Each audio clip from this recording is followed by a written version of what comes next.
La Treviso Terziaria prova a costruire il futuro e lo fa partendo dalle basi fotografate dal General Report, il rapporto annuale sull'andamento dell'economia terziaria nella provincia di Treviso, realizzato da Confcommercio in collaborazione con Ebicom. Presentato nel corso di un convegno organizzato alla Camera di Commercio di Treviso, il rapporto dipinge un 2015 nel segno della stazionarietà per le imprese trevigiane, con il commercio che ancora rallenta ed il turismo ed i servizi che supportano la tenuta del settore. Un bilancio tuttavia positivo per l'economia terziaria che resta leader nella marca anche in termini di capacità occupazionali. Il terziario del mercato rappresenta il 57% dell'economia di questa provincia.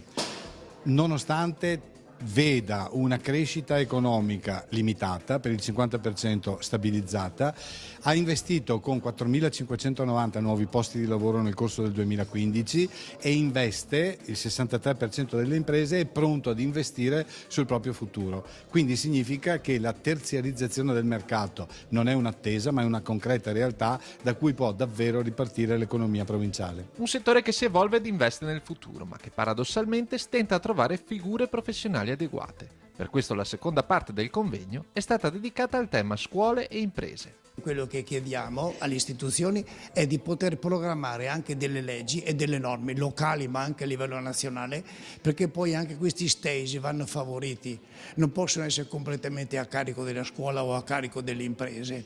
Oggi lo stage è uno strumento poco utilizzato, paesi europei da molti anni funzionano in questo modo. Noi vorremmo che chi sta studiando provi anche a vedere se quello che ha imparato coincide con quanto l'impresa ha la necessità.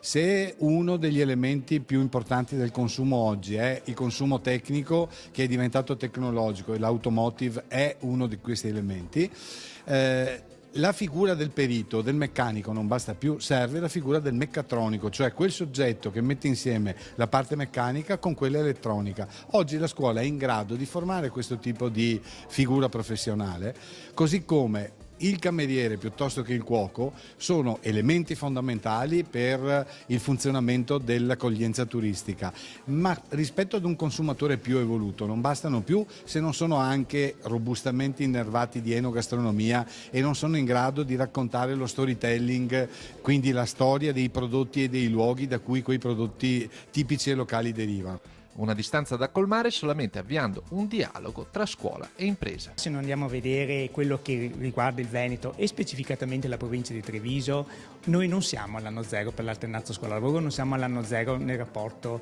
con le aziende. Questo non deve portare a dimenticare che la scuola ha dei suoi obiettivi, dei suoi fini, che non sono poi prettamente quelli di generare persone capaci di entrare immediatamente nel mondo del lavoro. Però su questo punto noi ci possiamo incontrare, perché poi non dimentichiamoci che per noi il punto focale è l'allievo, la persona.